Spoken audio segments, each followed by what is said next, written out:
আমি সরি মা, আমি ওভাবে কথাটা বলতে চাইনি।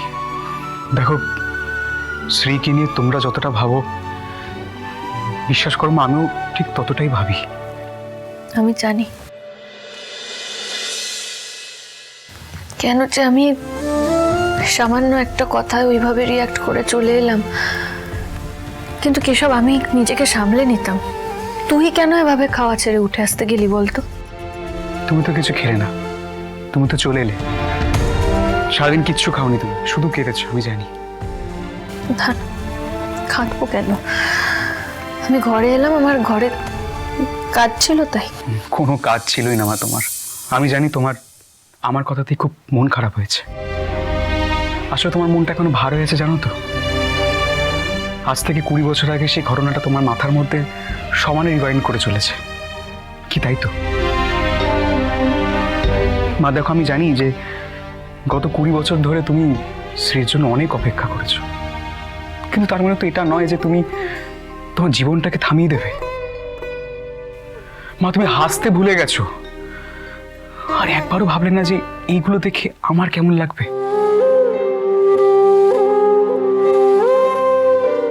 জানো মা, তুমি সারাক্ষণ এভাবে গম্ভীর হয়ে থাকো বলে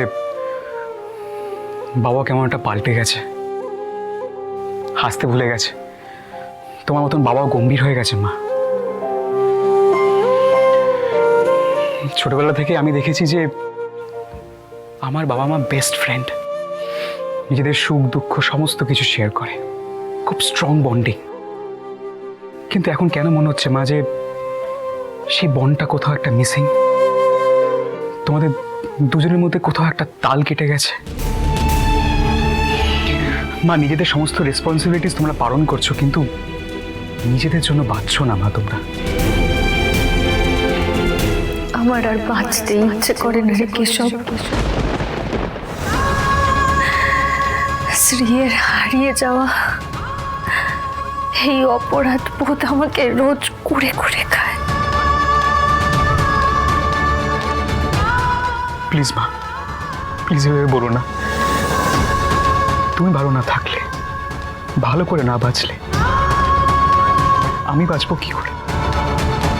তোমাকে আর বাবাকে আপসেট দেখলে আমার খুব কষ্ট হয় মা। না রে কেশব, আমি তোকে কষ্ট দিতে চাই না বাবা। আমি তোদের সবাইকে নিয়ে বাঁচতে চাই, কিন্তু বিশ্বাস কর, আমার স্ত্রীকে ফিরে পাওয়ার আশা যে আমি কিছুতেই ছেড়ে দিতে পারি না।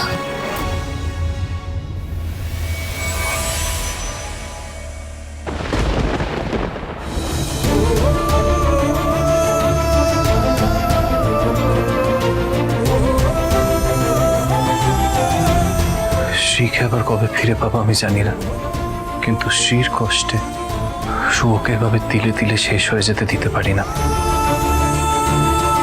কিশোর জন্য হলেও আমাকে আমার আর শুভ রিলেশনটাকে ঠিক করতেই হবে।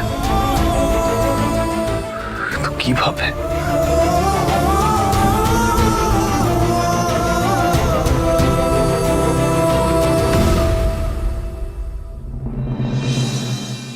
এই ঋষিদা, বলছি দাদা ভাই ফিরে আসার পর আমাদের বাড়ির সবাই কত খুশি বল। হ্যাঁ, আর সব থেকে বেশি খুশি হয়েছে মামুনি। হ্যাঁ, ঠিকই বলেছিস। মামুনির এই খুশিটা কিন্তু একদম কমতে দেওয়া যাবে না, সারা বাড়ি করে হই হই করে মাতিয়ে দিতে হবে। আর আমি কি ভেবেছি বলতো, দাদা ভাই এই ঋষিদা, বলছি সবাই কি আমাদের দেখে হাসছে? না না, আমাদের দেখে হাসবে কেন? তুই বাদ দে, তুই চল। একটা মিনিট দাঁড়া তো।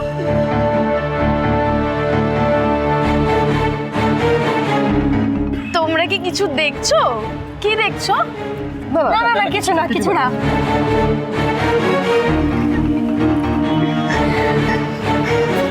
এই ঋষিতা, আমার না কিছু একটা প্রবলেম আছে, জানিস তো? পুরো কি হয়েছে আমি বুঝতে পারছি না তো।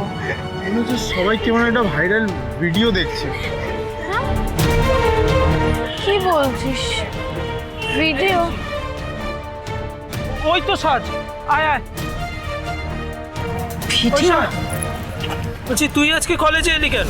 কেন, মানে কলেজে কেন আসবো না? তুই সকাল থেকে ভিডিওটা দেখিসনি? আরে গ্রুপে গ্রুপে তো সার্কুলেট হচ্ছে। কিসের ভিডিও?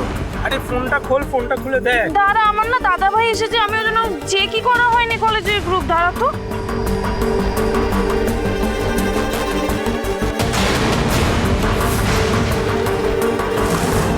এটা তো এআই দিয়ে বানানো ভিডিও। কে বানালো এইসব? আমি জানি এটা কে বানিয়েছে।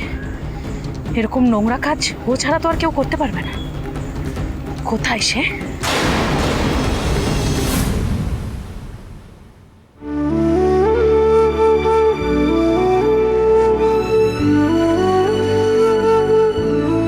তুমি তোরা বদলে গেছো কেন মা?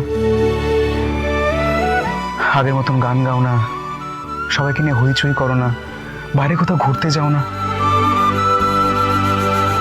আমার বয়স হয়েছে কেশব, এখন আর এসব হইচই আর ভালো লাগে না। কেন মা? শুভ, বলছি আমি একটা প্ল্যান করেছি। আজকে আমরা ডিনার ডেটে যাব আমাদের ফেভারিট রেস্টুরেন্টে, ঠিক আগের মতো। আর যদি পসিবল হয় ফেরার পথে আমরা একটা মুভি দেখে নেবো, কি বলো? হঠাৎ কি মানে এসবের বুঝতে পারছি না। ইয়েস, কি মানে? Please that's like my dad. দেখলে তোমার age is just a number. বাবার মধ্যে এখনো কত এনার্জি আছে। আর দেখো, সময়ের আগে বুড়ো হয়ে যাওয়াটা কিন্তু খুব একটা কাছের কথা নয়। আচ্ছা আদি, কি শুরু করলে বলো তো ছেলের সামনে? এসব কি হচ্ছে? ডিনার ডেটে যাবে মানে এগুলোতে যাওয়ার কি আমাদের কোনো বয়স আছে নাকি এখন আর? এসব ডিনার ডেট মিনার ডেট ওরা যাবে, ওরা বাচ্চা মেয়ে, আমাদের ছেলে মেয়ে, ওরা এসব ডেটে ফেটে যাবে। আমরা এখন যাওয়ার অবস্থায় আছি নাকি? আশ্চর্য। কিছু দেখেছিস তো? তোর মা সারাক্ষণ প্রুফ করতে চায় যে আমার বয়স হয়ে গেছে, বুড়ো হয়ে গেছে। Am I old? Not young. হ্যাঁ, তোর বন্ধুর মতোই তো। এক্স্যাক্টলি। আর বন্ধুর সামনে ডেটে যাওয়ার কথা বললে খুব একটা লজ্জার কিছু নেই। একদম। আর আমি তো আমার ওয়াইফের সঙ্গে যাচ্ছি, তাহলে আমার অসুবিধা কোথায়? আমার অসুবিধে আছে, আমার ভালো লাগছে না। আচ্ছা বরং বাড়িতে রান্না করি, সবাই মিলে একসঙ্গে জমিয়ে খাওয়া দাওয়া করবো, সেটাই বরং ভালো। ওসব আমি যাবো না। আমি কথা বলছি। মা মা মা মা মা প্লিজ মা, যাও না গো বাবার সঙ্গে। দেখো, বাবারও তো ইচ্ছা করে তোমার সঙ্গে টাইম স্পেন্ড করতে একা। আর আজকে আমাদেরও প্ল্যান হয়ে গেছে। আজকে আমি, সাজ, ঋষি, আমরা 3 ভাই বোন মিলে সিনেমা দেখতে যাচ্ছি। এই ফাঁকে তুমি আর বাবা যাও না, ডিনার করে এসো, দেখবে দুজনের খুব ভালো লাগবে। প্লিজ মা। Keshu is right. তোকে কিন্তু ডিনার ডেটে যেতেই হবে।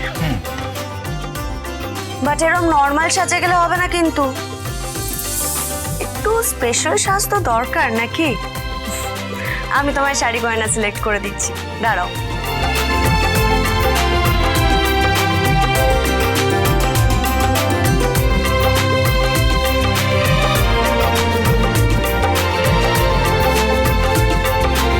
এই শুভলক্ষ্মী, দেখো তো এই শাড়িটা পরবে কিনা? তোমরা মানে সত্যি সবাই মিলে কি শুরু করেছো? বলছি আমার এসব কিছু ভালো লাগছে না। আমাকে ভালো লাগছে না মানে কি? তোর নাটা কিছু ধোবে ঠিক আমার ভালো লাগছে না সমীর। কি হচ্ছে এটা? প্লিজ মা, যাও এই না। তুই চুপ কর। ওই দেখো, যেতে তো হবেই, আর সেজে গুজে যেতে হবে। এ দেখো, এই শাড়িটাই পরবে তুমি। কতদিন একটু অন্যরকম সাজনি বলো তো? ইয়েস।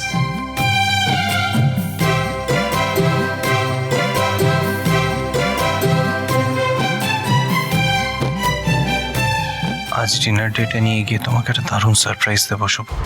এমন নিউজ দেবো যেটা শুনলে তুমি ভীষণ ভীষণ খুশি হবে। আচ্ছা, এটা কনফার্ম খবর তো? হ্যাঁ স্যার, এটা কনফার্ম যে আপনার শ্রী অস্ট্রেলিয়াতেই আছে। ওকে ছোটবেলায় কেউ ইন্ডিয়ার বাইরে নিয়ে গিয়েছিল কিনা সেটা জানবার জন্য আমরা এয়ারপোর্টের পুরনো স্টাফদের সঙ্গে কথা বলছিলাম।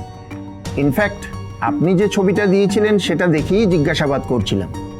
বাট এতদিন আগেকার খবর তো কেউ মনে করতে পারছিল না। কিন্তু কালকে এয়ারপোর্টের এক পুরনো স্টাফ এই ছবিটা দেখে আইডেন্টিফাই করেছে। আইডেন্টিফাই করতে পেরেছে? তাহলে সে কি দেখেছে আমার শ্রী, বা কে নিয়ে গেছে আমার শ্রীকে? সেটা এখনো শিওর নেই, তবে সে জানিয়েছে যে বাচ্চাটাকে নিয়ে একটা লোক এয়ারপোর্টে ভীষণ সমস্যায় পড়েছিল। বাচ্চাটা এত কাঁদছিল যে ওকে সামলানোই যাচ্ছিল না।